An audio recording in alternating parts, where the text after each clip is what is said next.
some other source than 2 attorneys in Pensacola, Florida.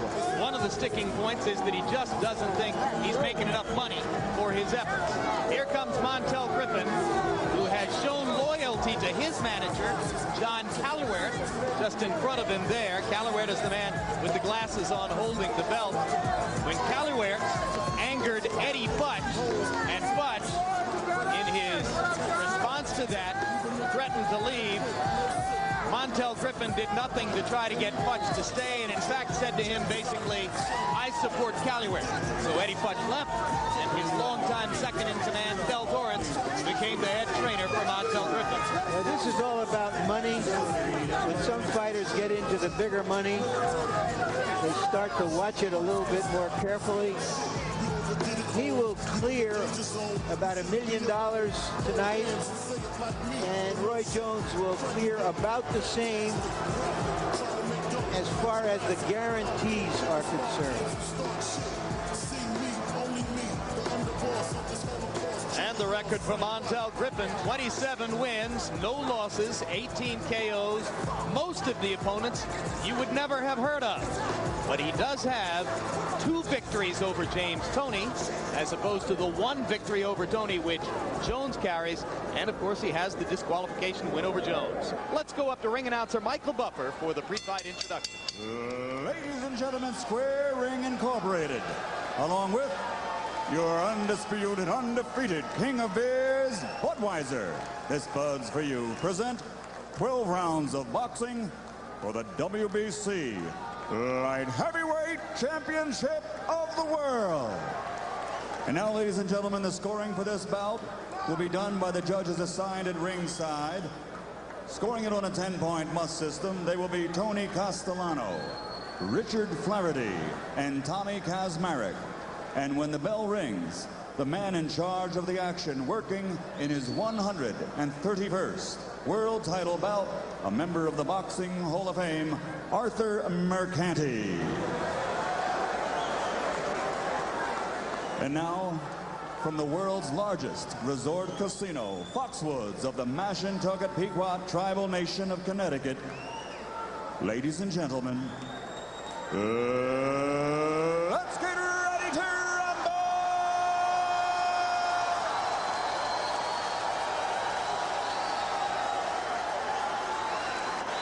Introducing first, fighting out of the red corner, wearing black and weighing in at 175 pounds.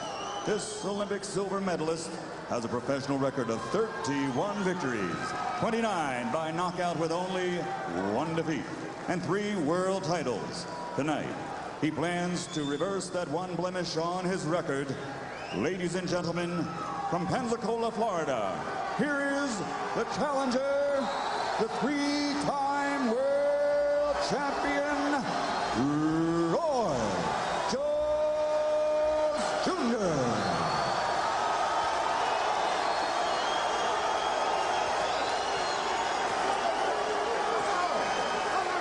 And his opponent across the ring, in the blue corner, wearing red trimmed with black, his weight, 174 pounds. He brings a perfect professional record of 27 victories without a loss, including 18 by knockout. Tonight, he plans to show the world, by way of a true victory, that he deserves the title he now holds. Ladies and gentlemen, from the Windy City, Chicago, Illinois, presenting the undefeated WBC Light Heavyweight Champion of the World, Montell Ice Griffin.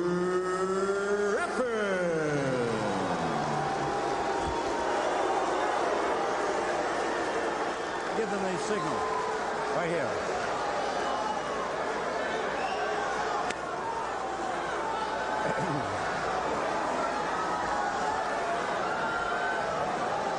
All right, good evening, gentlemen. You both know the rules of the World Boxing Council. I will not tolerate any kidney punching or any back in the cervix area. Is that understood? Shake hands now. Good luck to both of you.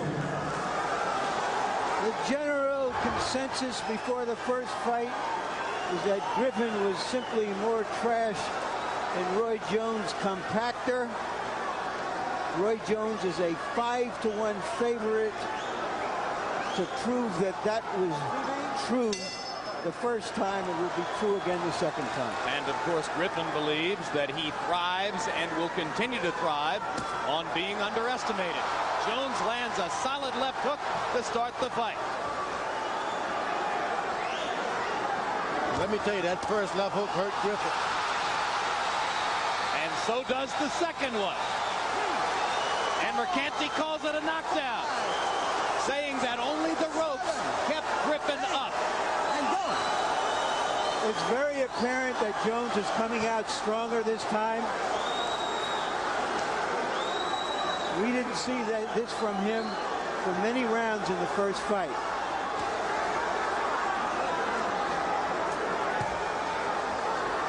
So now Griffin hoping in the back of his mind that Jones, by being so aggressive, will create opportunities for him. Montell's a classic counter puncher. Jones is looking for a first-round knockout. He's not trying to set anything up with the jab, just firing power punches. Very important that Roy Jones keeps his right hand up as he throws those left hooks, because he's wide open for a counter hook. That's what Griffin is looking for, although he hasn't really fired in return yet. That's the first one he stopped. Let's go. Roy has had a reputation of not taking chances, not wanting to get hit. He is taking chances, sticking his chin out there now. The one thing about Roy Jones, you're going to land those big shots early in the first round. Go back to the body to make sure that this guy is not able to get his second win on you later on. Griffin shying away from the left hook feint there. Obviously, and for good reason, extremely cautious now about Roy Jones's left hook leads. Jones lands another left hook there. Griffin starts to look for counter opportunities, but still very much on the defensive with 50 seconds to go in round number one. Huge round for Roy Jones so far. And Roy Jones is playing the feinting game, and Griffin is benefiting by it. Oh, what a left hook. What a left hook. Second knockdown of the round. That was a leaping left hook, and Griffin may not survive it. He's got trouble. And that's that. Jones gets his vindication via a first round knockout. And it was a left uppercut. Unbelievably quick left hand shots. A barrage of them in round one by Jones. And he finishes off Griffin with a half hook, half uppercut, a la Oscar De La Hoya, that landed on the button. You know, the good thing about Roy Jones, you talk about the lack of a left jab. He sees his targets. He doesn't need a jab. He's quick enough to go there without even taking the jab. I never thought I would ever hear you say of a fighter that he doesn't need a jab. When you've got that kind of quickness, hey, look, as long as you got the quickness, you don't need to throw anything beforehand. He doesn't need a jab. I'll never say it again either.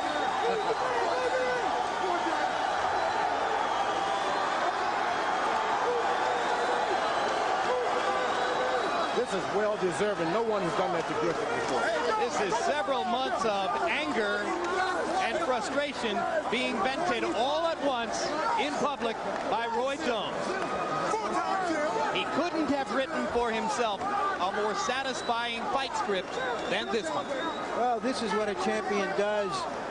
There have been a few occasions in boxing history when champions have lost their titles on disqualifications and have come back to regain the title, to assert their championship caliber, and that's exactly what Roy Jones did tonight. This reminds you of Joe Louis's revenge against Max Malin because of the emotion that Roy brought to it. Yeah, this was the most important fight of Roy Jones' life.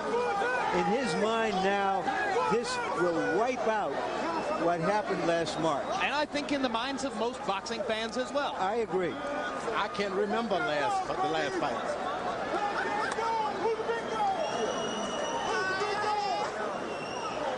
All right, here's the first punch of the fight that hurt Griffin. That was the very first left in the fight. Now here the first knockdown. Right on the button. It's about not recovering.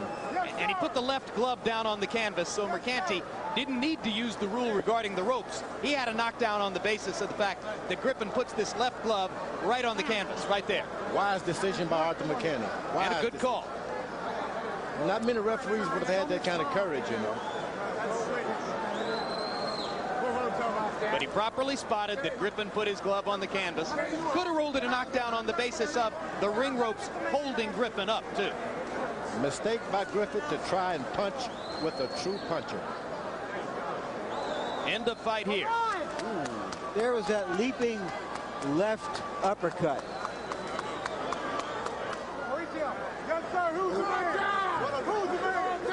Another look at the punch that finished it. He landed that flush, and you saw Montell trying desperately to get up, but he just couldn't get his legs underneath. Oh, no, that hook or the uppercut bent his neck backwards, down the spine. You don't want to get up from those shots. Come back another day. No longer unbeaten, Montell Griffin, with shocking suddenness and with shocking ease, Roy Jones gets his revenge, and he feinted there, and Griffin left himself open for the punch. You know, it's strange that Roy Jones would have that kind of power at that weight class. This guy's capable of being a good heavyweight. So you don't think that he's completely off his rocker when he talks about fighting the Holyfields and Moores of the world? No, you pack on that kind of weight and keep your quickness and power, he can go up. How high would he have to go? 205, 210? If he can get to be 200 pounds, that's all he needs just to establish himself as I am a big man. The rest he has. At 200 pounds, would he ever be a threat to be heavyweight champion of the world? Great threat, because he's fast. Hey, when you've got speed, the other things, they just come to you. And so you think the punching power would go up with him as well? No doubt about it, because you get the right conditioner, you get you in a proper shape, you get the proper sparring.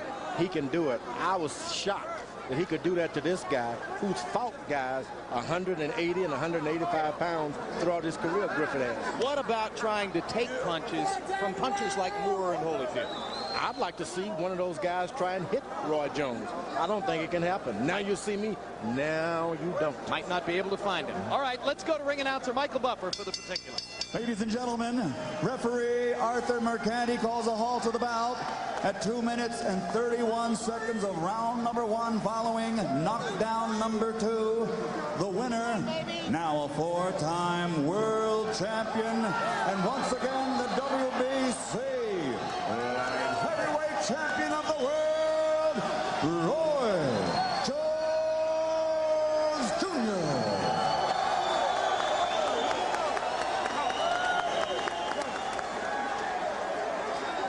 Final punch stat numbers.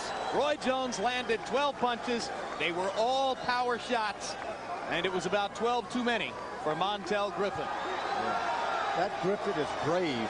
Knock down, get up, try it again. Well, he believes in himself, has a lot of pride. He thinks he's every bit the fighter Roy Jones is, but that was not the case tonight. Let's go up to Larry Merchant with the winner and repeat champion. All right, Roy, congratulations. I suppose you do feel redeemed by what happened. Well, first of all, I'd take this time out to thank God for giving me the opportunity to keep my head together and come out and do what I did.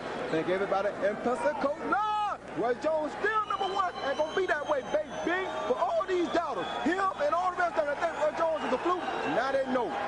Now, back to where I am. I am redeemed. I deserve to be back pound for pound #1 because I am. It's just like that. I don't even want to hear nothing else. I should be pound for pound the best. When somebody come beat the best, it's fine. I thank God. I thank Montell. He gave me the opportunity to go back and dig up my stuff and come back in here with the Roy Jones attitude. I didn't want to have to do this, but they made it.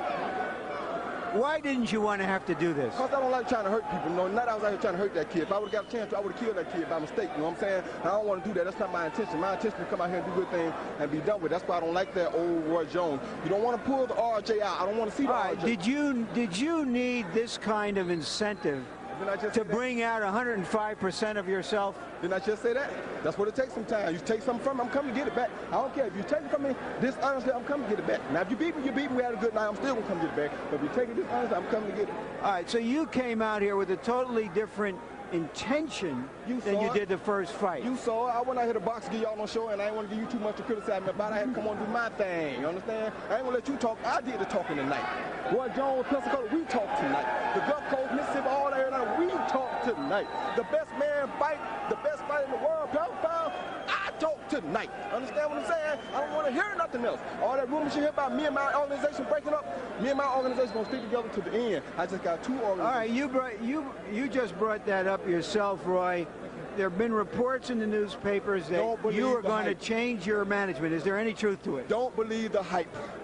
They take a story because they couldn't get me to talk, because they couldn't make me act ignorant. I went out, somebody else just said a few things to me about other things I was doing. They took that and combined it with something they didn't even know nothing about and made a story, okay? It doesn't happen that way. Roy Jones is real. You've been saying recently that you want a big megabuck fight or you will retire. And that's the other quote he used to mess up the article. If I don't get a big mega fight, what's the sense of me hanging around, have stuff like this happen? There was no need for this, you know what I'm saying? I shouldn't have to come here to try to go at that guy and try to do that, you know what I'm saying? I mean, I feel bad for him now because it's embarrassment to him in a way, and he has a family too, you know? I'm not that kind of guy. Are you saying that you really don't want to fight this way anymore? Now, I'm going to do what I have to do, Larry. Don't get me wrong. I'm going to do my thing. I was taught to do my thing, understand? Let me tell you something. Between Coach Merck and my father, them are 2 of the hardest gut guys you ever want to meet, understand? How do I remain nice and all that? I don't know. Coach Merck and my father, both Vietnam veterans, they want to kill. They want to kill all day, every day, anything. They don't care what it is. How I get the nice attitude, I don't know. But I got to have some niceness in order to be able to deal with what all they taught me, you know what I'm saying? So I'm a nice guy. I will do what I have to do to win. I'm going to win. I'm going to reign supreme. And, all right, you want the congratulations, Nate. You want the acceptance of the public. You want to be a star. You want to make the big bucks. But if it takes doing this, fighting like this to get that, are you willing to do this? Well, who's going to stand up under that kind of heat, though, Larry? Who you going to find to stand up under that kind of heat right there? If I do that, who's going to stand up a one-round, what, they going to give me that kind of credibility for one-rounders? If I find somebody that can stand up and take that, then that's what I'll do. All right, so there are several light heavyweight opponents out there who have been suggested as your next opponent. You have talked, however, about fighting a Holyfield, who was once a light heavyweight, and about fighting a Michael Moorer, who was once a light heavyweight. Is that your goal now, Holyfield or Moorer? Well, I'm going to tell you why I said Holyfield. And there's nothing against Holyfield. I really don't want to fight Holyfield because I don't dislike Holyfield. I really like Holyfield. Holyfield is really a good guy. But when you watch things happen like what's been happening in the boxing world, the thing with Mike Tyson, the thing with the other guy who got disqualified. Akawande. Yeah, Akawande. The thing with Bruce Seldon, how he went out and didn't even try to fight Mike, just took a dive. All that stuff looks bad on boxing. What I want to do, and what I was saying, is that for me to come back and Holyfield have this opportunity, since we're both at the top of our game, to do something that hasn't been done in 30-something years. A former middleweight champion come up and challenge the heavyweight champion. That's a big event. Roy Jones versus Evander Holyfield, a terrific fight. Everybody out there I know would want to see it because I would want to see it. Now, it'll be tough, and it's a lot of sacrifice on my part, and that's why I haven't really made my mind if I really want to do that, because it's tough to fight big guys and not be able to get them off you because you won't hit hard enough to get them off you. You got to run. It would take a lot of dedication. I could do it if I put my mind to it and say I'm going to do it. I'm going to go out there and try to win the fight. But other than that, I wouldn't really take the risk because it's not worth it. The only reason I'm willing to do that is to save the sport of boxing and to help the American athlete in all perspectives, to clean up what was done. Everybody got a raw deal in that fight where they pay all their money to see. They got a raw deal tonight because I came up with a bad attitude. They only got 1 round. But to straighten out all that, only heavyweight I would do that would be Evander, because he's the only guy nice enough to understand that. Just one thing, Roy. People don't mind a 1-round fight when somebody puts out what you did and shows what you did. Well, thank you. They'd rather see a great half-a-round fight than a boring long fight. If I'm in here 30 seconds, you're going to get yourself a good fight. You better believe that. Thank you very much, Roy Jones. Back to you, Jim and George. Shortly after his conversation with the jubilant and triumphant Roy Jones, Larry Merchant found the stunned and disappointed loser, Montell Griffin, in his dressing room. Montell, we knew you knew that, or felt that he would come out really fast. Were you ready for how fast he came out? Well, I just want to say this. I knew he was going to come out fast. There's no excuses. He beat me. I don't have no excuses, but I didn't get a chance to warm up. I mean, they came and told me one time. And as soon as I get my hands wrapped, they said, let's go get in the ring. So I got in there cold. That's why I was trying to keep moving around, not get caught with a clean shot, because I knew he was going to come at me fast, but he caught me in a little hurt, so I just tried to keep moving. I tried to, catch him with something just to slow him down a little bit, but I mean, ain't no excuse. He beat me. I wasn't warm, but I mean, ain't nothing I could do about it. The first time he laid some leather on you, it seemed high on the right side of your head. Did that stun you? It didn't look like a hard punch. No, it just basically just stunned me, and it got me to the point where it woke me up a little bit, so I was just trying to keep my eyes open. He was reaching with his right hand, so I was trying to pull back and catch him with something. But things just didn't go my way. I mean, I don't have no excuses. I don't have nothing bad to say about the man. I don't have nothing to say about the fight. I came in, at least I trained to try my best. I just, you know, when I got in the ring, I wasn't the way I wanted to be. But who, you know, 10 years from now, who cares? Nobody remember that anyway. Give us your assessment of him as a fighter now that you've been in with him twice. The first time, maybe he tried to box with you and you had a virtually even fight. This time, he tried to redeem himself. What is your assessment of Roy Jones? Well, I just want to say I'm glad I got the opportunity to fight the man. He's a great fighter. If he go down in history, I can tell my kids I fought the man. I mean, I'm going to sit down and think about what I'm going to do next. But, I mean, the man's a good fighter, but it wasn't nothing I was worried about or scared about. I know I can outbox the man. I know I can punch with the man. I trained harder this time. But like I said, I mean, no excuses. It just didn't work out. All right, we're going to take a look at the first round with you and like to see it from your perspective of what exactly happened. And just tell us how you were thinking coming out, what you saw. I was just trying to move around just so I could warm up. You know, I tried to keep my hand up because I knew he was going to leave the left hook, and he caught me. The first left hook he threw, and it kind of just woke me up a little bit. So I was just at the point where I was just trying to move backwards. When he was reaching with the right hand, I was just trying to, you know, we trade left hooks. He hits me, and I fall back, you know. So, I mean, just nothing didn't go my way. All right, but did you still have your equilibrium? Were you buzzed? How did you feel at this point? Were you okay to fight? At this point, I was all right, but, you know, I had been hurt a little bit. I was just trying to get to the point of getting warmed up. Just catch him with a good shot just to slow him down some. That's all. I mean, I'm bone dry. I'm just trying to, you know, move around. He was reaching with his right hand, so I was just trying to spin him and just trying to make him, you know, pay when he missed.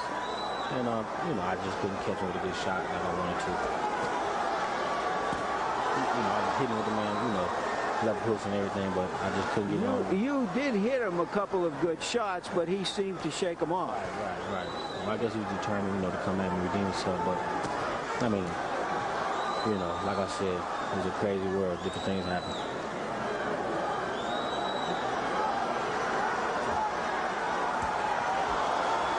Did you feel that if you could weather this onslaught, if you could get past this period, maybe for 1 or 2 rounds, and frustrate him, that would have been your fight? That's all I wanted to do. My coach, you know, my trainer, you know, he was kind of worried because he knew I wasn't wrong. You know, so when we was coming out, HBO, I mean, TBK or whoever was grabbing us, trying to make us go to the ring.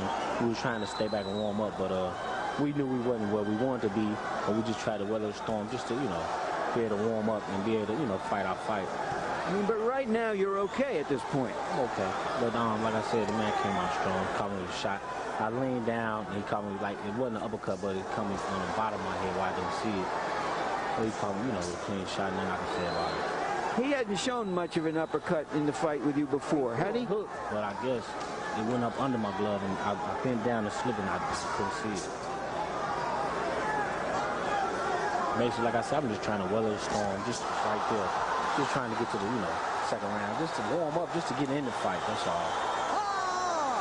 Well, the first round can be the hardest when you're in with a hard puncher.